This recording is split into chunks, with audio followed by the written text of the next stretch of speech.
All right, so we just got the PTR update for Ashes of Creation. The update's huge.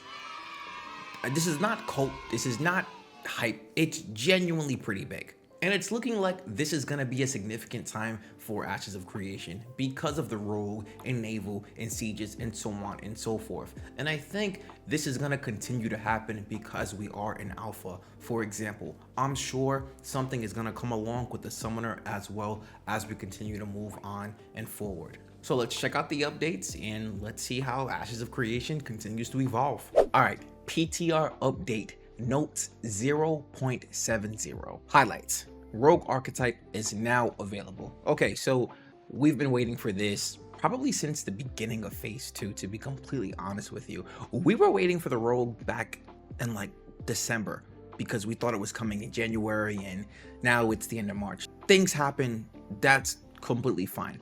This is clearly gonna bring in a whole new wave of players for Ashes of Creation. Okay, so the people that are here to genuinely test, I think they're gonna come back and actually test out the rogue archetype because that's what they do. The people that have been no-lifing, I think they're gonna make it out and test out the rogue. The people that have been waiting for the rogue, I think those same people are obviously gonna get their main and start leveling. So this is a huge W. We've been waiting for this for so long. I don't see how anyone can possibly be mad at something like this. We're starting off the update super strong. Next, dual daggers weapon is now available. Cool. I mean, you want daggers with your rogue, that kind of goes for itself. But in the world of Ashes of Creation, where you can use whatever weapon you want, that's also a W as well. This is possibly going to switch up some builds, how people do things. There are some tryhards out there like myself that just kind of want to level every weapon because you don't know when you're gonna need what weapon. So when I did the video for what weapons you want to use for your bard, I leveled up every weapon besides the freaking short bow because whatever. But you get the point that I'm getting at, right? And if there were magical daggers, then I probably would do it as well. The Turquoise Sea has been expanded. Travel through the lawless tropics and explore 8 new pocket dungeons, islands, and trade commodities at the far-flung trading post. Okay, so this is really good because obviously we want the rogue, obviously we want new weapons, but I think this is what a lot of people really want to focus on right here. Not that it's pocket dungeons, but just the fact that we're getting more content. So I guess it is pocket dungeons.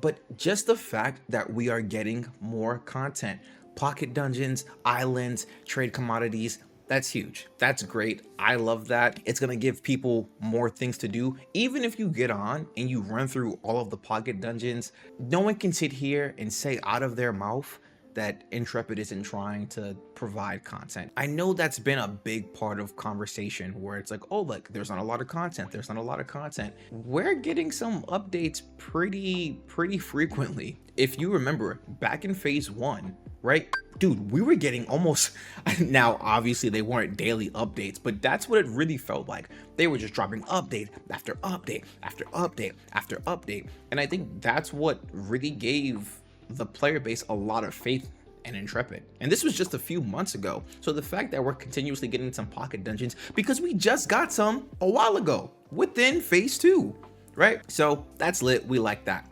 No siege system has been added.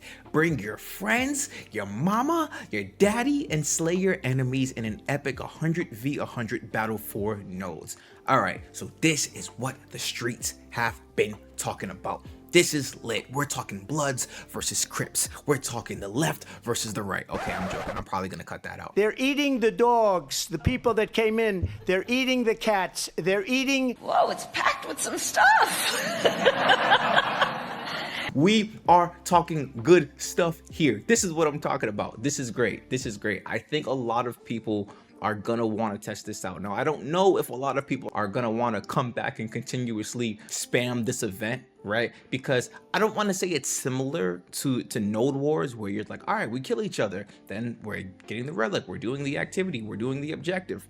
this is really going to change things, because obviously you go back all those years ago when they had a node siege. I think that was one of the activities that really brought people into Ashes of Creation. Why do you say that, Q? Well, because it has to do with nodes. The fact that your node can get destroyed and built back up. So now that we have that system that is destroying your node, people are going to want to be part of that. People hate certain guilds in Ashes of Creation. If they are like, hey, we can go attack these people and take their stuff right now, you bet your bottom dollar. Get them all.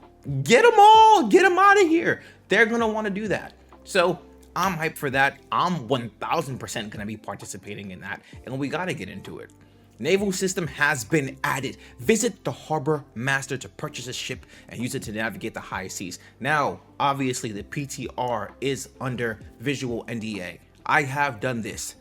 We are lit. Listen, take it from your boy. We are lit. Now, there isn't a ton of content to do with naval ships at the moment, but remember what I am saying. We have to give them time. Now that we have the basic system, like the basic function, we can build along that as time goes along. So it's kind of funny because I know Assassin's Creed has been talked about for obvious reasons. Man, lift that lid off, it looks black. It is black. It's black! Yes, chef. These past few days, but any Assassin's Creed fans here, man, think back to Black Flag. Or any Sea of Thieves fans here, man. More so Assassin's Creed Black Flag, but it reminds me of that. I was just talking to Richie about this actually. It really does remind me of that. So I think, especially if you're on there with your homies, bro, it's gonna be a good time. Node relic system has been added. There is a chance that certain bosses and mobs will drop a relic that can be transported to a node by caravan. Some relics will require more investigation to discover. Okay, so now for those of you that hunt world bosses and do this, that, and the third, this is gonna be pretty big as well. Listen, man, the world of Vera is for the taking, but only the people who genuinely want to go out there and grind are gonna be the ones who are conquering. And that's what this comes down to. These things all sound great. They sound phenomenal, but if you're not gonna get out there and get it done, because look, bro, the world bosses are tough to get down, especially if you're not part of a group. If you're not in a Discord, you're not part of a community, it's gonna be tough. 1000%. No ifs, ands, or buts about it. But I'm glad that we have these things going on. A few moments ago, I said Phase 3 is going to be different from Phase 1, almost entirely. Now, we aren't even in Phase 3 yet, and remember, we still have the other updates coming.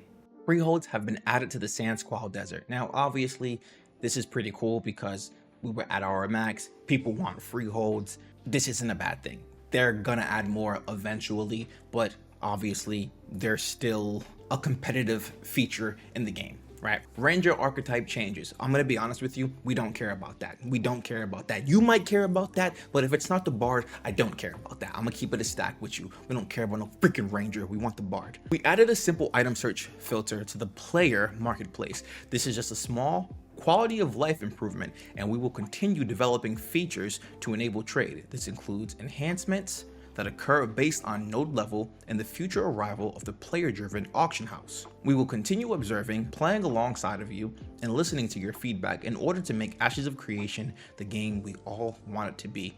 Look, that's a nice little chef's kiss at the end. It's like, listen, baby, I'm gonna do what you want me to do, all right? I'm coming home, I'm gonna be home.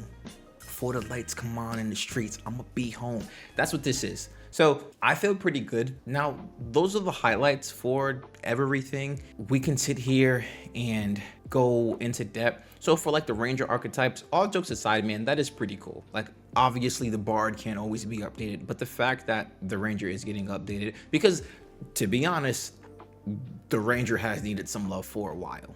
But the things that I really want to touch on while we're here is harbors and naval systems. This is one of them.